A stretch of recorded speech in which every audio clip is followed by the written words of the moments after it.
ओम शांति। आज है 11 दिसंबर, शिव बाबा की साकार मुरली। सुनते हैं बाबा के मधुर महावाक्य।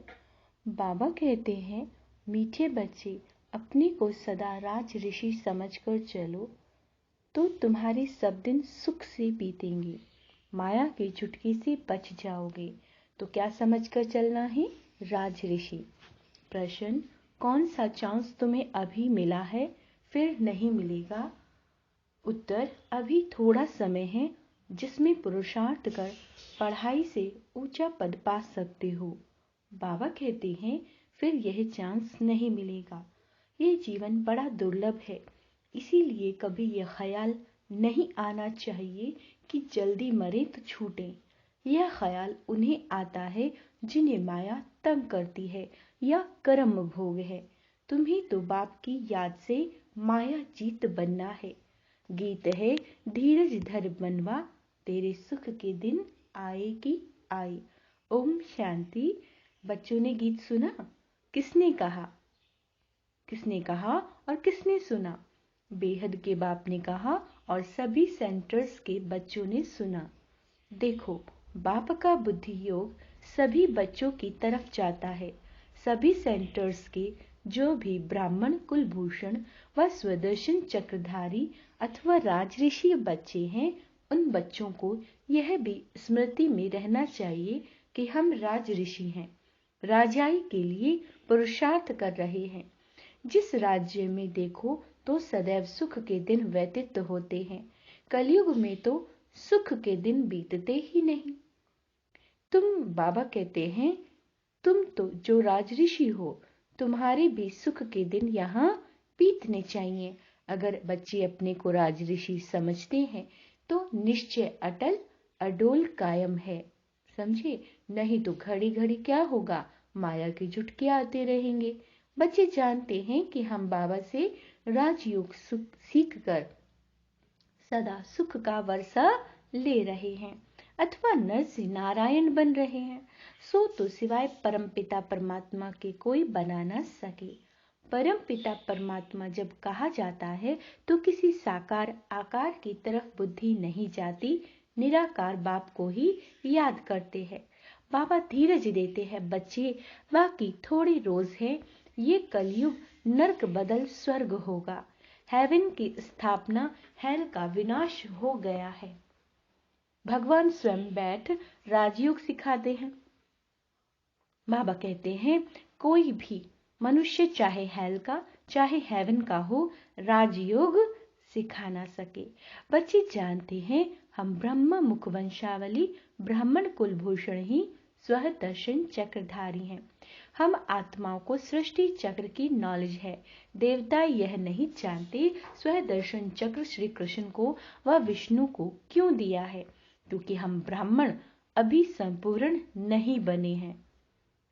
बाबा कहते, क्योंकि तुम ब्राह्मण अभी संपूर्ण नहीं बने हो, नीचे ऊपर होते रहे हो। यह स्वदर्शन चक्र निशानी है फाइनल की। आज तुम स्वदर्शन चक्र फिराते हो, कल माया से हार खाकर गिर पड़ते हो, तो तुमको अलंकार कैसे दे सकते हैं? स्वदर्शन चक्र तो स्थायी चाहिए, इसीलिए विष्णु को दिखाते हैं। ये बहुत गुह्य बातें हैं। जहां भी विष्णु का मंदिर हो वह कोई भी स्वदर्शन चक्रधारी का मंदिर हो, वहां जाकर तुम समझा सकते हो। श्री कृष्ण को ही स्वदर्शन चक्र देते हैं। राधा कृष्ण युगल के चित्र में स्वदर्शन चक्र नहीं देते हैं। स्वदर्शन चक्रधारी तो तुम ब्राह्मण कुलभूषण हो, जिनको परम पिता परमात्मा स्वदर्शन चक्रधारी अथवा त्रिकालदर्शी बनाते हैं। वही जब देवता बनते हैं तो उन्हों को त्रिनेत्री त्रिकालदर्शी त्रिलोकीनाथ नहीं कह सकते, क्योंकि अभी तो हम स्वर्ग की सीढ़ी ऊपर चढ़ते हैं। सतयुग से तो सीढ़ी नीचे उतरनी होती है, वहां यह ज्ञान होता नहीं। वहां यह मालूम होता तो तुम राजाई कर ना सको, यही चिंता लग जाए। तो अब बाप बच्चों को धीरज देते हैं कि घबराओ मत, माया पर जीत पानी है। माया के तूफान आएंगे जरूर, विघ्न पड़ेंगे, इसका इलाज है योग में रहो। माया योग भी तोड़ेगी। बाबा ने क्या कहा? योग में रहो, माया के विघ्न पड़ते हैं। लेकिन बाबा ने कहा माया योग भी तोड़ेगी, परंतु पुरुषार्थ कर योग में रहना है। जो योग में रहेंगे उनकी आयु भी बढ़ेगी। जितनी आयु बढ़ी होगी उतना अंत तक बाप से योग लगाए वर्षा लेंगे। योग से तंदुरुस्ती को भी ठीक करना है, इसीलिए बाप कहते हैं योगी भव। मेरे को निरंतर याद करो। जितना पुरुषार्थ करेंगे उतना स्वर्ग में प्रारब्ध पाएंगे। तो बाप कहते हैं बच्चे योग में रहो तो तुम्हारे विकर्म विनाश होंगे, बाकी थोड़ा समय है। तुम ऐसे नहीं कहेंगे कि विनाश जल्दी हो तो हम स्वर्ग में जाएं, क्योंकि यह जीवन बड़ी दुर्लभ है। ऐसे नहीं कि अभी शरीर छोड़ा फिर नया शरीर लेकर पढ़ाई पढ़ सकेंगे। बाबा कहते हैं बाल अवस्था ही होगा तो विनाश आरंभ हो जाएगा। बालिग भी नहीं बन सकेगा, क्योंकि इसमें छोटे बड़े सबका विनाश होने वाला है। जल्दी मरे यह वही कहेंगे जिनको माया बहुत तंग करती है या जिनका कर्म भोग है, उनसे छूटना चाहते हैं, परंतु ये चांस फिर नहीं मिलेगा। इसीलिए पुरुषार्थ में जुट जाओ। बाकी तो जब समय आएगा तो न चाहते भी सबको जाना पड़ेगा। क्या कहा बाबा ने? जब समय आएगा तो न चाहते भी सबको जाना पड़ेगा, क्योंकि बाप सबको रूहानी यात्रा पर ले जाएगा। ऐसे नहीं 10-20 लाख को ले जाएगा। बाबा कह रहे हैं जैसे कुंभ के मेले में 10-15 लाख जाते हैं, यह तो आत्मा परमात्मा का मेला है। बाप स्वयं पंडा बनकर लेने आए हैं, इनके पिछाड़ी तो अनगिनत आत्माएं जाएंगी। परंतु ऐसे भी नहीं सब जल्दी जाएंगे। प्रलय हो तो फिर यह भारत खंड ही ना रहे, परंतु ये भारत अविनाशी खंड है, यहाँ बहुत रह जाते हैं। फिर सतयुग में एक ही सूर्यवंशी राजधानी स्थापन होगी। कलयुग विनाश हो, सतयुग स्थापन होने में बीच का थोड़ा सा यह टाइम मिलता है, इसमें थोड़े रह जाते हैं जो नए सिर अपनी राजधानी बनाते हैं। बाकी पुरुषार्थ का यही थोड़ा समय है, इसको कल्याणकारी युग कहा जाता है। दूसरे संगम को कल्याणकारी नहीं कहेंगे। क्यों? क्योंकि नीचे उतरते जाते हैं। अब संपूर्ण सुख से संपूर्ण दुख में आ गए हैं। यह नॉलेज और किसी की बुद्धि में नहीं है। आगे यह भी कुछ नहीं जानते थे, अंधश्रद्धा से सबकी पूजा करते थे। अब तो हर प्रकार की श्रीमत मिलती है, धंधा भी वही करते हैं जो कोई बिरला व्यापारी करे, जैसे हुनर सीखना होता है। यह है मनुष्य से देवता बनाने का हुनर, इस पर ध्यान देना है। बाप रोज अमृत वेले आकर पढ़ाते हैं, तो उस समय बाप के सामने सब सेंटर्स के बच्चे हैं। बाप कहते हैं मैं तुम सभी बच्चों को याद करता हूँ, इसमें माया मुझे कोई विघ्न नहीं डालती। तुम बच्चे मुझे घड़ी घड़ी भूल जाते हो, माया तुमको विघ्न डालती है। कोई लिखते हैं बाबा हम बच्चों को ना भूलना, परंतु मैं तो कभी नहीं भूलता। मुझे तो सबको वापस ले जाना है। मैं रोज याद प्यार भेज देता हूँ, बच्चों को खजाना भेज देता हूँ, सबको ललकार करता रहता हूँ कि बाप की श्रीमत पर बेहद का वर्षा लेने का पुरुषार्थ करो, इसमें गफलत व बहाना मत करो। कहते हैं कर्म बंधन है। क्या कहते हैं? बहाना बच्चे, कर्म बंधन है। बाबा कहते हैं यही तो तुम्हारा है। बाप क्या करे? बाप कहते हैं योग में रहो तो कर्म बंधन कटता जाएगा, तुमसे विकर्म नहीं होंगे। आधा कल्प तुम विकर्म से छूट जाएंगे, फिर ऊंचा पद पाने के लिए सर्विस भी करनी है। मम्मा बाबा कैसे अच्छी रीति समझाते हैं। कोई बच्चे भी अच्छी सर्विस करते हैं। तुमसे कोई पूछे तुम्हारी एम ऑब्जेक्ट क्या है, तो यह कार्ड हाथ में दे दो, उससे सब समझ जाएंगे कि यह किस धंधे में लगे हुए हैं। यह तो बड़े व्यापारी हैं, हर एक की रग देखनी है। सबसे अच्छा है चक्र पर समझाना। कैसा भी आदमी हो, चक्र को देख समझ जाएंगे कि बरोबर यह कलयुग है, अब सतयुग आने वाला है। क्रिश्चियन भी, बाबा कहते हैं क्रिश्चियन को भी समझा सकती हूँ, यह हल है, अब हेवन स्थापन होने वाला है। वह तो जरूर हेवनली गॉड फादर ही करेगा। परंतु मनुष्यों की बुद्धि ऐसी हो गई है, क्या कहा बाबा ने, मनुष्यों की बुद्धि ऐसी हो गई है जो अपने को नरकवासी समझते ही नहीं।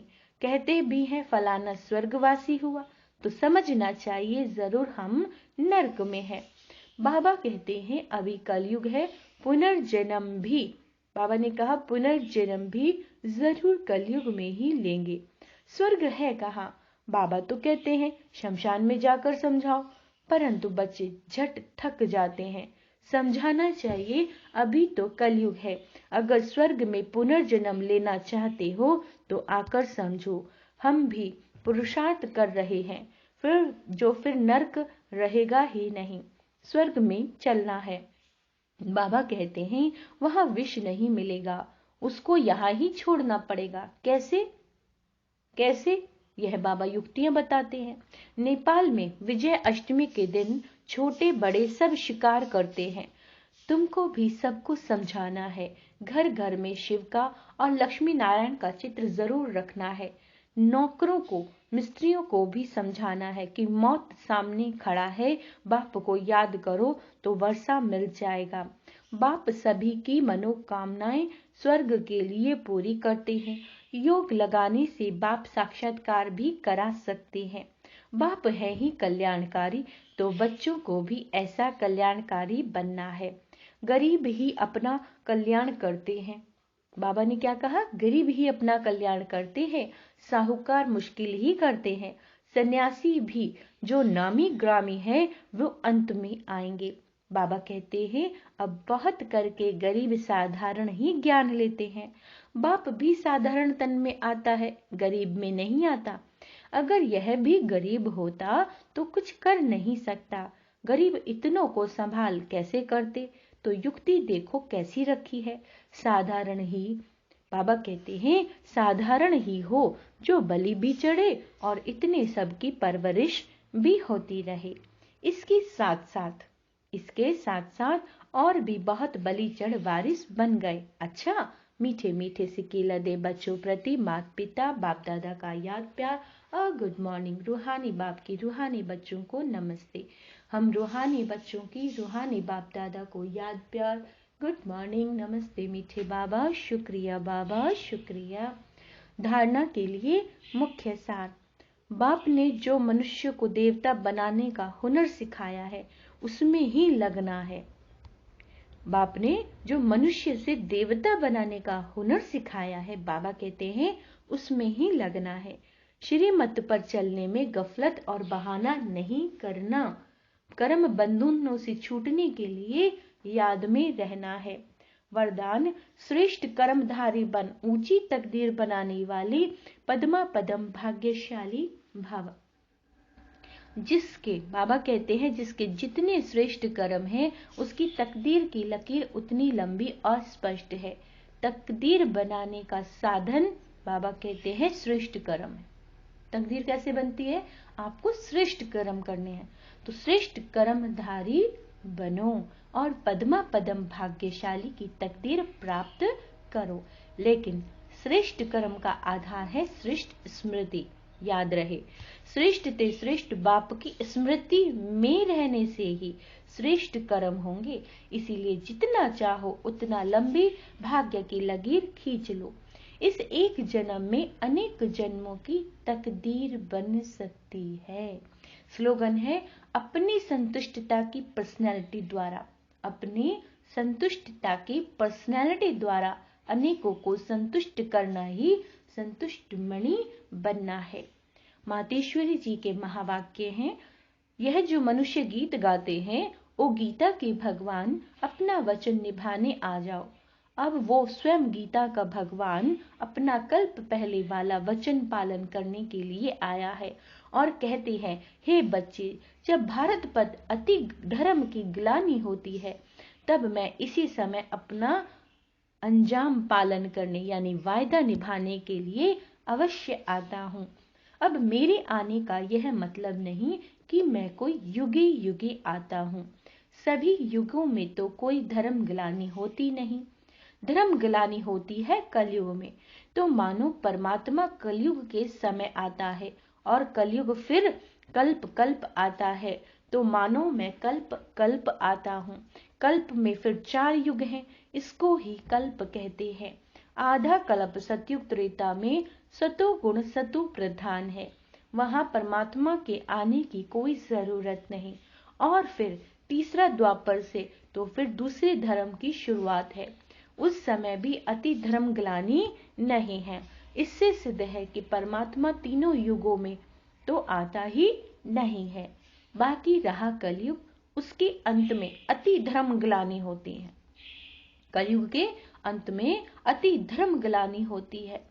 उसी समय परमात्मा आए अधर्म विनाश कर सत्य धर्म की स्थापना करता है।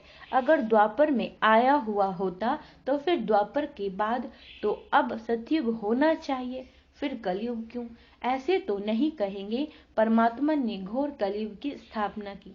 अब यह तो बात नहीं हो सकती, इसलिए परमात्मा कहते हैं मैं एक हूँ और एक ही बार आकर अधर्म का कलयुग का विनाश कर सतयुग की स्थापना करता हूँ। तो मेरे आने का समय संगम युग है। मनुष्य आत्माओं की किस्मत बनाने वाला और किस्मत बिगाड़ने वाला कौन है? हम ऐसे नहीं कहेंगे किस्मत बनाने वाला बिगाड़ने वाला वही परमात्मा है। बाकी यह जरूर है कि किस्मत को बनाने वाला परमात्मा है और किस्मत को बिगाड़ने वाला खुद मनुष्य है। अब ये किस्मत कैसे बने और फिर कैसे गिरे, इस पर समझाया जाता है। मनुष्य जब अपने को जानते हैं और पवित्र बनते हैं, बहुत गहरी लाइन है, मनुष्य जब खुद को जानते हैं और पवित्र बनते हैं तो फिर से वही वो बिगड़ी हुई तकदीर को बना लेते हैं।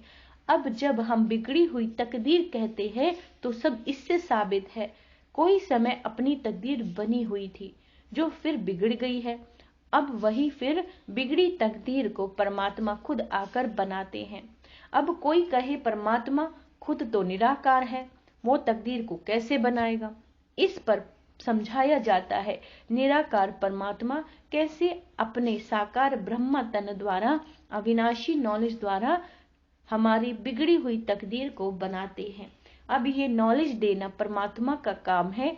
बाकी मनुष्य आत्मा एक दो की तकदीर को नहीं जगा सकती।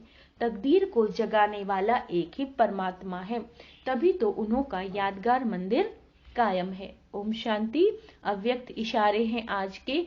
जो प्रतिज्ञा की जाती है, ध्यान दें, जो प्रतिज्ञा की जाती है उसको पूर्ण करने के लिए पावर भी चाहिए।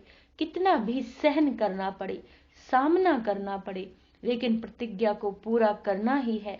भले सारे विश्व की आत्माएं मिलकर प्रतिज्ञा को हटाने की कोशिश करें तो भी प्रतिज्ञा से नहीं हटेंगे, लेकिन सामना करके संपूर्ण बन करके ही दिखाएंगे।